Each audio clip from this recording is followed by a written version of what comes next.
This set of videos is dedicated to the memory of our friend Rodney Burstow, seen here with a Class 71, former driver and advocate of the Hornby's CC1, 2 and 3, or the booster locomotives.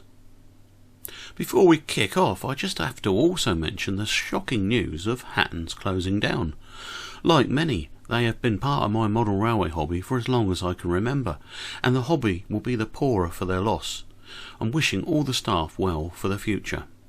When I saw that EFE Bachmann were going to be releasing a model of the fascinating Southern Railway booster locomotives, I was quick off the mark in ordering one. Many will recall my Class 71 videos. Well, here we go with the all-new Class 70. These powerful third rail Cocoa electric locomotives of the Southern Railway are perhaps less well known than their 25 kV overhead counterparts, or for that matter the Southern's latter-day Class 71, which was developed from them. However, from their conception in 1936 through to withdrawal in 1969 is a very fascinating story indeed. During their service life they proved to be the ideal mixed traffic locomotives, at home on express passengers and heavy freight trains. Anywhere the Southern Railway's third rail DC supply was available, these locomotives could go, and in some instances they could run off the third rail by means of an overhead pantograph pickup, or for up to 10 minutes on their onboard booster generator units alone. However, this video will focus on reviewing the model from now on, and in part 2 we will delve into the amazing history of the real thing whilst we look at the model in action. Hello! A nicely packed box has arrived from Kernow Model Rail Centre, and it is the SR booster. Let's get it open. So the packing's pretty standard, nice sort of ice cube thing, and in here we've got our accessories, so let's just have a look and see what they involve. So we've got the magic wand for the cab lights, and in the little packet, not yet opened because I don't want it going everywhere, we have got the push-in lamps, the clip-on and off pickup shoes, and a couple of pipes. Right, the main event, let's get the loco out. And here we go with our first proper look at CC1. Standout features for me are the head code lights, which apparently there are blanking plates for, and then the excellent shoe fuse boxes, 4 per side, which is quite a heavy loco, which should obviously be great for hauling.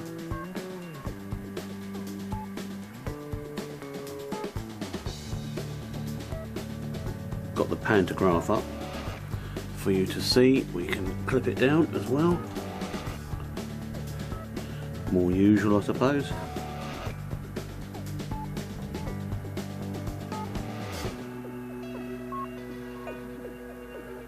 Really looks the part, and it's quite amazing that we've got a ready to run model of this loco. Note the whistle just here. At this time period there was just one whistle fitted. Later on they had 2, and then they went over to the 2-tone horns.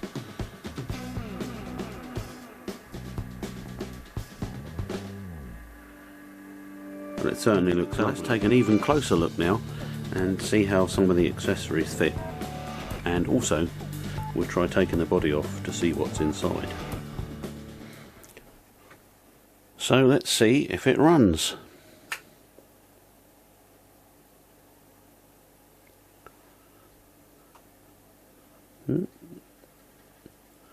A little bit lumpy.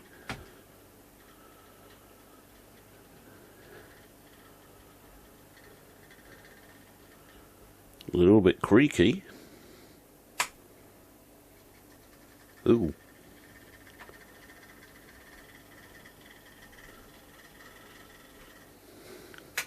So it does run, but there's a noise I'm not happy with going in this direction.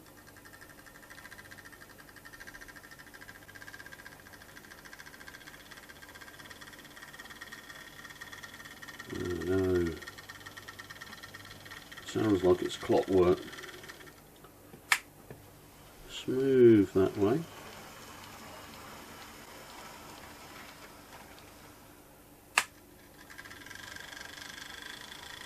stuck in the bolts that way. That's disappointing. EFE, Bachmann, come on. Hate it when you have to repair brand new models.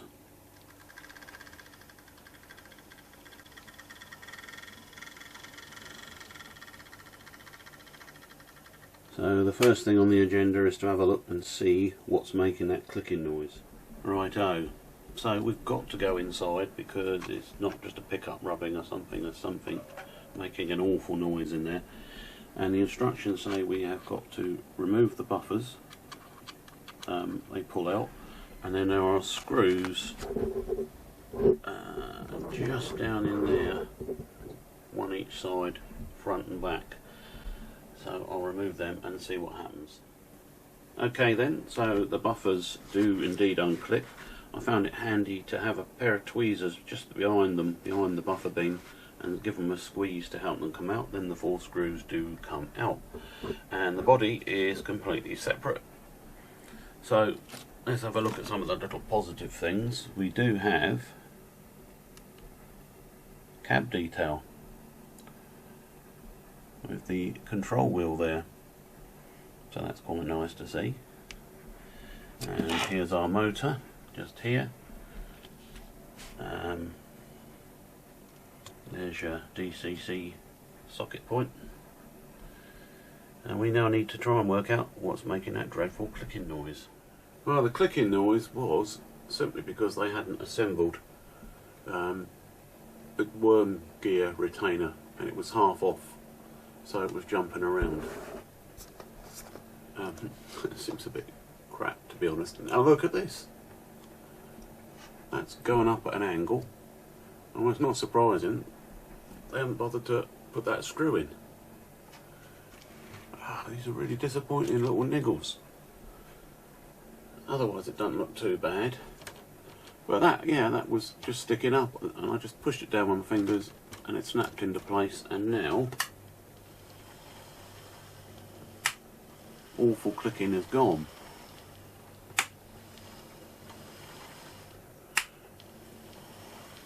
Now they say that it's pre-lubricated. I can see a tiny little bit of evidence just on that shaft there, but the axles aren't lubricated, so I'm going to have a look in there to see what's going on anyway. Okay, so I've took the clip off, and you have to take these little sockets out, plugs out. Weirdly, you don't get access to the worm, but it looks bone dry, so I'm just going to put a couple of drops either end, and let's just hope they've done it onto the gears inside. Right, well thankfully that seems to have resolved the awful clicking noise.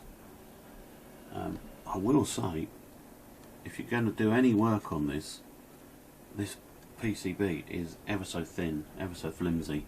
Be really careful. There's your little speaker there, probably more than sufficient for a gentle whine of a booster working.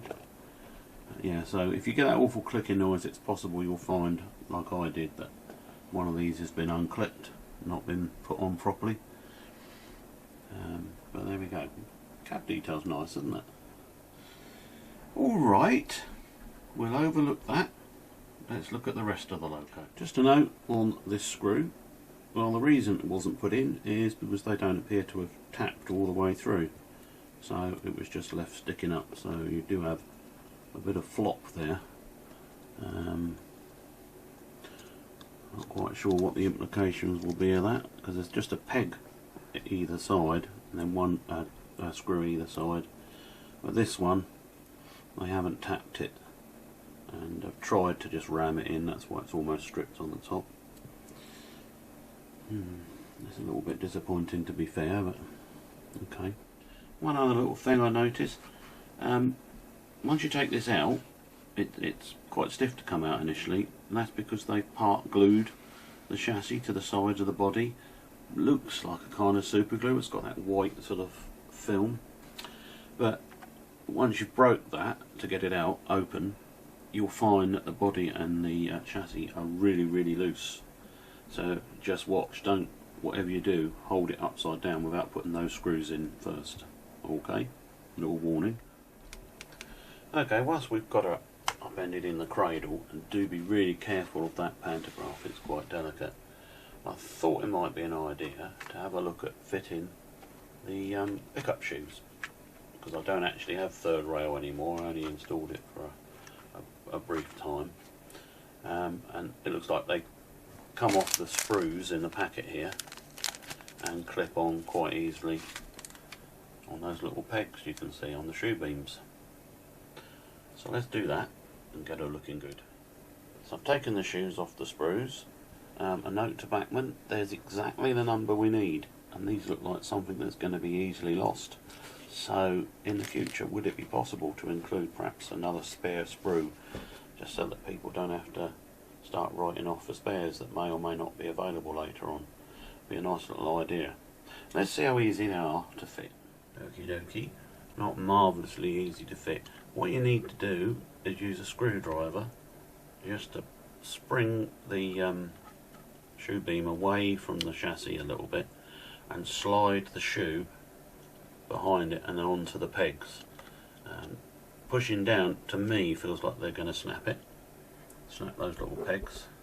So I can't possibly do this and hold the camera, so I'm going to go ahead and do a couple and see what they look like. So yes, literally get one peg in at a time. So that one's on and the other one's not. And they're quite loose once they're on, but they have got a little pin to retain them.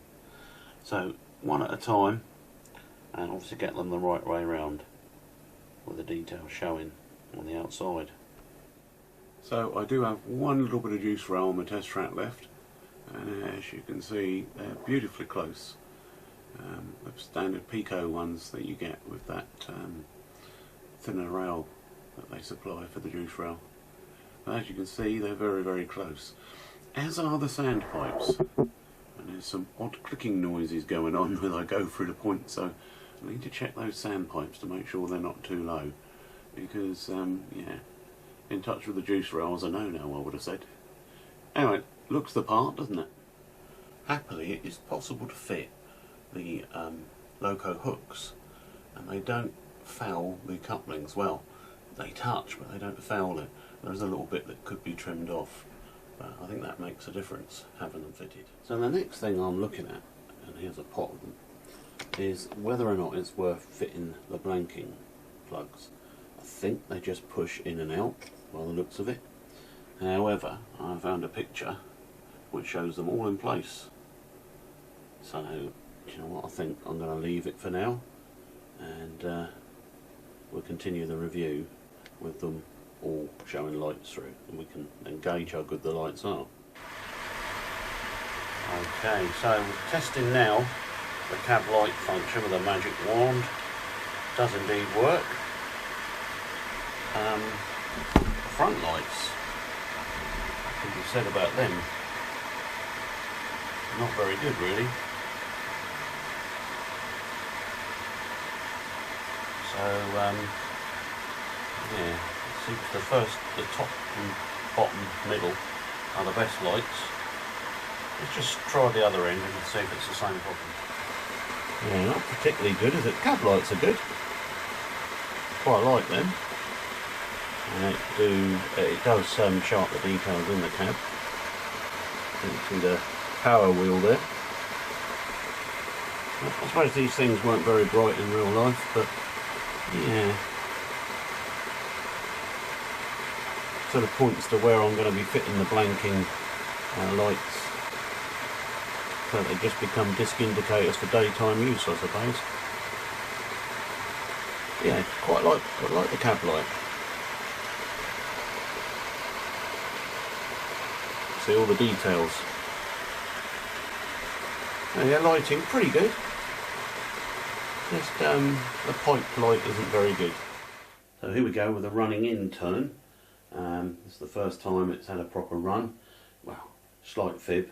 I did give it a round to make sure, and I found that I had to trim the bottom of the dummy hooks off, otherwise they did catch and made a funny clicking noise. It's quite high current, but that could change as the lubricant moves round inside the gear chain.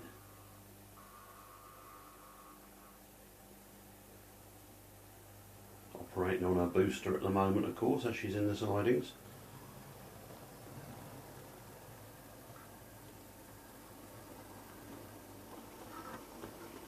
Not bad through the points.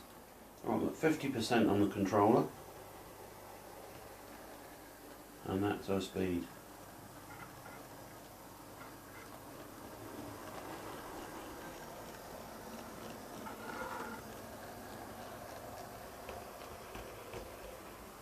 This is radius 2, which is supposed to be okay on. And here she makes a funny launching noise. Let's just go back. I'm going to take her up to 60%. And we'll try and switch the cab lights on as she comes round. There we go. Both ends you can do.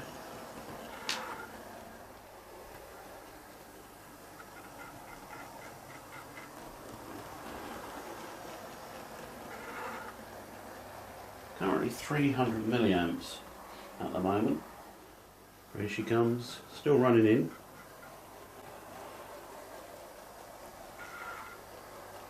Bit of a strange scraping noise there.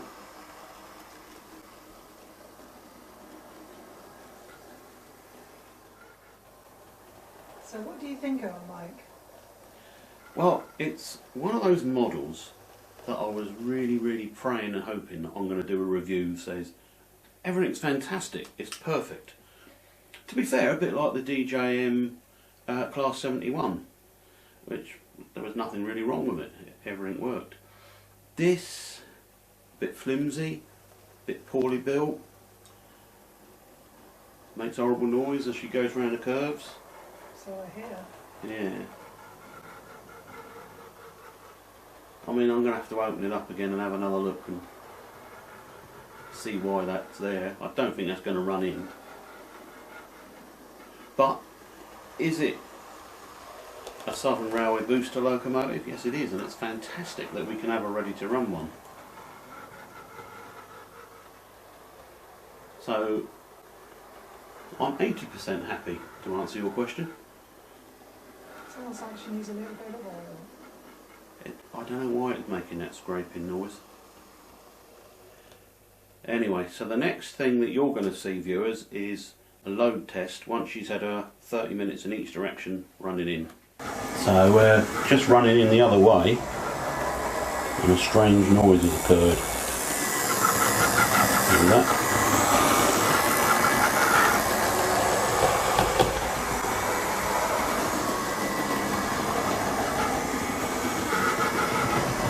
Which is a shame because she's pulling 200 milliamps in the other direction and on her way down to that this direction, so there must be a little ghost in there, Mr. Rawworth or Bulliard perhaps, with an oil can.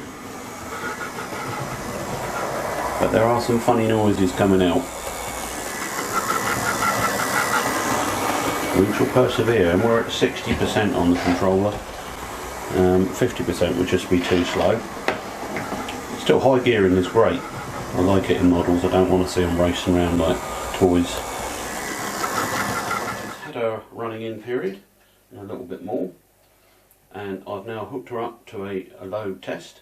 It's 26 wagons and a brake van, which is a reasonable length for my layout at least. Bearing in mind the prototypes could do 80 odd, but 26 and a brake van is a reasonable load. Let's see how she copes.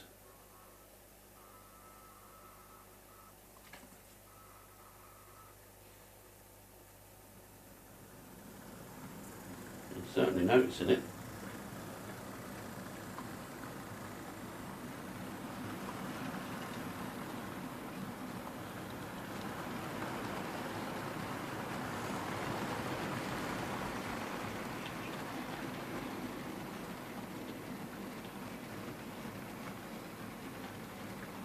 There we go, she's got used to the train. That's at 50% speed.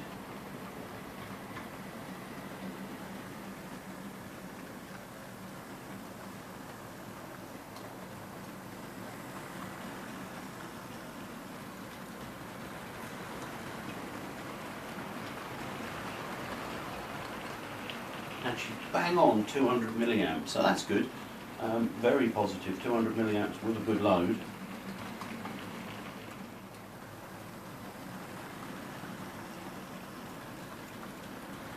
Want to hear my take on what one of these should sound like? Here we go next.